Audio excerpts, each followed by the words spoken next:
मेरा नाम प्रभात कुमार चंद्रवंशी है और ये हमारे बड़े भाई हैं। इनके मार्गदर्शन से हम लोग सब स्टार्ट किया डिजिटल सत्याग्रह। और इस डिजिटल सत्याग्रह का करने का कारण ये हुआ कि आप सबको पता है, क्योंकि आप सब इस क्रांतिकारी भूमि में जन्म लिए। यहाँ का इतिहास, भारत का इतिहास इस मिट्टी के बगैर नहीं बन सकता है, इसका वर्णन नहीं हो सकता। मैं गलत कह रहा हूँ या सही? सही कह रहे हैं। देश का इतिहास अगर कोई भी पढ़े, भारत का इतिहास अगर उसको पढ़ना है तो उसको ये जो भितिहरवा आश्रम है, गांधी जी ने यहाँ से आज़ादी का शंखनाद किया था। इसकी शुरुआत श्री गणेश यहाँ से हुई थी। तो आज हम लोग पटना से चल कर आए हैं। हमारे और भी साथी हैं, कुछ साथी अलग अलग कारण से नहीं आ पाए, लेकिन ये अब अभी आज शुरुआत है। 1 अगस्त, हमें लगता है कि आप लोगों को बताने की ज़रूरत नहीं है, फिर भी आप लोगों को बस याद दिला दें कि देश की आज़ादी में गांधी ने 1 अगस्त से स्टार्ट किया था असहयोग आंदोलन। और सत्याग्रह तो यहाँ से उन्होंने किया ही था। नील की खेती और अंग्रेज़ों का जो एक क्रूरता था भारतीयों के प्रति, तो देश आज़ाद हुआ। लेकिन गांधी कैसा देश चाहते थे, कैसी आज़ादी चाहते थे? वो चाहते थे कि हमारे देश में हमारे देशवासी खुलकर ज़िंदगी जी सके, समानता का अधिकार, रोजगार का अधिकार, शिक्षा का अधिकार, बोलने की आज़ादी, अपने हक और अधिकार के लिए लड़ने की आज़ादी। लेकिन वर्तमान की जो सरकार है वो हमारी आवाज़ को दबाया जा रहा है। हम सबको कहीं न कहीं हिंदू मुस्लिम में बांटा जा रहा है। और जो एक परिकल्पना थी गांधी की और हमारे स्वतंत्रता सेनानियों की कि आज़ाद देश होगा, उस आज़ाद देश में हमारे बच्चे एक साथ खेलेंगे, कूदेंगे, धार्मिक स्थलों में अपने श्रद्धा के साथ पूजा पाठ करेंगे, नमाज अदा करेंगे, इसी के लिए है ना। और जो आधुनिक परिवर्तन होना है सब मिलके उसमें सबका योगदान होगा। तो देश जब आज़ाद हो गया, आज़ादी के बाद हमारे पुरखों ने, हम सब के पुरखों ने काफ़ी मेहनत करके आधा पेट एक टाइम का खाना खा के, बगैर चप्पल का, बगैर जूता का संघर्ष करके ईंट से ईंट जोड़ा, एक दूसरे के सहयोग से देश को बनाया। और हमारा देश काफ़ी पीछे था, भूखमरी में था, गांव का गांव भूखा, लोगों की जान चली जाती थी। और आज की तारीख में भारत पूरी दुनिया को खिला सकता है, इतना अनाज हमारे देश में होता है। किसानों के साथ शोषण, किसान आंदोलन करते हैं। युवाओं के साथ शोषण, जब युवा आंदोलन करता है तो युवाओं को बोल दिया जाता है कि तुम टुकड़े टुकड़े गैंग के पार्ट हो। जब महिला आंदोलन करती है तो महिलाओं को बदनामी का सामना करना पड़ता है। और जब हक और अधिकार की बात हम करते हैं तो कहीं न कहीं हम लोगों को इस तरीके से डिमोरलाइज किया जाता है कि हम गलत काम कर रहे हैं। एक समय ऐसा भी था जब गर्व के साथ हम लोग अपने हक और अधिकार के लड़ाई लड़ा करते थे। और अब एक ऐसा समय क्रिएट किया गया है कि अपने हक और अधिकार के लिए हमें शर्मिंदा लगता है खड़ा होकर सुनने के लिए भी। हम लोग पटना से निकल कर आए हैं, बोल रहे हैं आपके बीच में, लेकिन ये तो आप लोगों की बड़प्पन है कि हम बच्चों की बातों को आप सुन रहे हैं। लेकिन देश की एक परिस्थिति और हालात हो चुका है कि अपने हक और अधिकार के लिए लोग सुनना पसंद नहीं करते हैं। उनको पता है कि ये हमारा समस्या, इससे हम परेशान हैं, महंगाई से हम परेशान हैं, रोज़गार के कारण हम तो बेरोज़गार हैं। हमारे घर में जो बच्चे हैं, मजदूरी दिहाड़ी पे जो काम करने वाले लोग हैं, आज क्या है, यहाँ के लोग दूसरे प्रदेश में जाके मजदूरी करते हैं। ये इतना बड़ा हब था एक समय कृषि का, और यहाँ के किसान मजदूरी करके आते हैं, उसके बाद भी अपना जो ज़रूरत का काम है वो पूरा नहीं हो पाता है। ना तो सही से कपड़ा पहन पाते हैं, ना घर का, अगर किसी का भगवान ना करे एक्सीडेंट हो जाता है, कोई बड़ी बीमारी हो गई तो इलाज वो नहीं करा सकता। आप गलत कर रहे हैं, सही कर रहे हैं? तो क्या इसी के लिए देश की आज़ादी ली गई थी कि अगर हम बीमार पड़ जाएं तो हमें अस्पताल में इलाज तक ना मिले? हमारा बच्चा अगर उसमें टैलेंट है तो उसको स्कूल में सही शिक्षा ना मिल सके, इसके लिए आज़ादी नहीं दी गई थी। देश चलता है टैक्स से। आप सब कपड़ा पहने हैं, आपके बदन पे गमछा है, शर्ट है, कुछ लोगों के हाथ में मोबाइल है, ये सब के सब आप बाजार से खरीदते हैं। और जब आप बाजार से खरीदते हैं तो टैक्स लगता है, आप टैक्स देते हैं, इसको बोलते हैं इनडायरेक्ट टैक्स।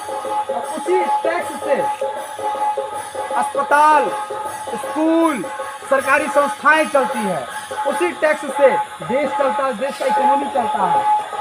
जितना भी सरकारी बैंक है वो बेचा जा रहा है, रेलवे बेचा जा रहा है, डाक बेचा जा रहा है, LIC बेचा जा रहा है। देश की जितनी भी संस्थाएं, जितनी भी धरोहर है जो हमारे आपके पुरखों ने बनाया देश की आज़ादी के बाद त्याग करके, वो सब का सब बेचा जा रहा है। उन सब चीज़ों का क्यों निर्माण किया गया था? लोक कल्याण के लिए, उसमें जनता का कल्याण हो, लेकिन कल्याण नहीं हो पा रहा है। पूंजीपति के हाथ में ये देश को दिया जा रहा है, संविधान खतरे में है। हम लोग पटना से निकल कर आए हैं, लड़ाई की शुरुआत यहाँ से हम लोग बुगुल फूंक रहे हैं। उसमें आप लोग का साथ चाहिए, आशीर्वाद चाहिए, और एक मैसेज जाना चाहिए इस देश को, दिल्ली सरकार को। ये जो सरकार है अंग्रेज से भी ज़्यादा तानाशाह हो चुका है, जनता के बात को सुनने के लिए तैयार नहीं है। क्या गलत बोल रहे हैं? ये सरकार चाहती है कि मतलब जनता जो है ना ऐसे ही रहे, तो इसलिए लड़ना है। और हम आप लोगों के बीच में आए हैं, कुछ मांग पत्र है, तो ये यात्रा यहाँ से तो इस रात में हम चल रहे हैं, कर रहे हैं, ये पूरे बिहार में चलेगा। अरे सारे स्कूल कॉलेज में जाएंगे, गांव-गांव में हम लोग जाएंगे। हम लोगों में जितना दम है वो पूरी ताकत के साथ लड़ाई लड़ेंगे। और इस वीडियो के माध्यम से हम सरकार को ये कहना चाहते हैं, मोदी सरकार को, अमित शाह सरकार को, कि इस डिजिटल सत्याग्रह के माध्यम से हम सब लड़ाई की शुरुआत किया है। या तो हमें जेल हो, या तो जब तक हमारे शरीर में 108 हड्डी और पसली है, खून है, हम लड़ाई लड़ेंगे अपने देशवासियों के लिए। हमने पढ़ लिख कर ये जाना, ये सीखा है कि एक नागरिक का जो अधिकार होता है वो अपने हक के लिए भी लेना और देश के लिए भी लड़ाई लड़ना। तो जब तक हमारा जो मांग है पूरा नहीं हो जाता है, तब तक ये पूरा डिजिटल सत्याग्रह टीम लड़ाई जारी रखेगी। और सरकार को इसलिए झुकना पड़ेगा क्योंकि ये महात्मा गांधी ने अंग्रेजों को झुकाया है, और उस अंग्रेज के आप पिट्ठू हैं। आपका पूरा इतिहास देश के आज़ादी के विपरीत था। तो हम कहना चाहते हैं पूरे देशवासियों के तरफ से, बेरोजगारी, महंगाई, निजीकरण और शिक्षा, ये जो 4 विषय है, इसको आप गंभीरता से लीजिए। और देश की जो एक बुनियाद है, जो आत्मा है, वो हिंदू मुस्लिम का भाईचारा, इसको तोड़ने का प्रयास आप ना करें।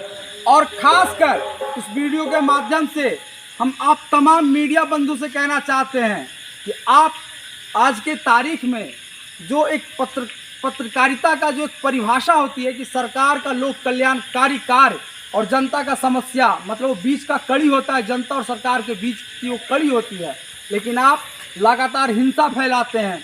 हमारे गरीबों का, छात्रों का, नौजवानों का जो समस्या है वो आप पटल पे नहीं रखते हैं। अगर यही आप जारी रखें तो एक दिन आने वाले समय में आप सभी का जो ऑफिस है, जो मीडिया ऑफिस चैनल, जनता बंद कर देगी। और हम चाहते हैं सत्य और अहिंसा के माध्यम से अपने अधिकार को मिले, लेकिन अगर आप उग्र करना चाहेंगे तो हमारे खून में भगत सिंह का भी खून दौड़ता है, हमारे खून में महात्मा गांधी का भी खून दौड़ता है। और गांधी ने कहा था अपने हक और अधिकार के लिए अंत में करो या मरो। तो ये स्थिति करो या मरो की आ गई है। अगर आप हमारी बात को नहीं सुनेंगे तो मैं जनता के बीच में, युवाओं के बीच में, छात्रों के बीच में हम सब जाएंगे, लड़ेंगे और आपको झुका कर, आपको उखाड़ कर दिखाएंगे। बहुत बहुत धन्यवाद। हमारे बीच में बड़े भैया हैं, बोलना चाहते हैं। जैसे आप लोग देखे होंगे कि अभी जो हम लोग के बीच में अग्निवीर लाया गया, किसान बिल लाया गया, आप देखे होंगे कि संवैधानिक मूल्यों को हत्या करके विपक्ष का कोई सहयोग नहीं मिला। ना आपसे पूछा गया, नहीं किसी किसान संगठन से पूछा गया, नहीं किसी बेसिकली आपके नागरिकों से पूछा गया जो उसका कमेटी बनता है। पूरी तरह से बर्बरता के रूप में उसको जो है लाद दिया गया और कहा गया कि ये 3 किसान बिल है। तो ये 3 किसान बिल क्या हो रहा था? पूंजीपतियों के हाथ में देने का बेसिकली काम किया जा रहा था। आप देख रहे थे कि अडानी और अंबानी हमारा कृषि पर अगर आपका कैप्चर कर लेगा तो पूरा भारत पर कैप्चर कर लेगा। तो आप देखे होंगे पंजाब का किसान, हरियाणा का किसान पूरा जोर से आंदोलन किया और इस जो तानाशाही वाला जो काला कानून आके आया था उसको बेसिकली पीछे धकेला गया। तो जब तक आप अपने अधिकारों के लिए नहीं लड़ेंगे तब तक ये अधिकार छीनते रहेंगे और आप लोग को इसी तरह आपको जीवन यापन करना पड़ेगा। तो आप अपने भविष्य को भी तो हम लोग को देखना है कि हमारा बेटा होगा, ठीक है ना, आगे हमारा पोता होगा। तो उस लोग को हम लोग क्या बेसिकली भारत देंगे कि भाई देखिए यही गरीबी है, यही बेरोजगारी है, यही भुखमरी है, यहाँ जो है पूंजीवादी का शासन है। तो पूंजीवादी तक को हम लोग खत्म कर दिए थे, जमींदारी प्रथा खत्म कर दिए थे। तो आप सभी नागरिक को समान अधिकार है। तो जब तक आप अपना बोली को नहीं ऊंचा कीजिएगा तब तक कोई सुनने वाला नहीं है।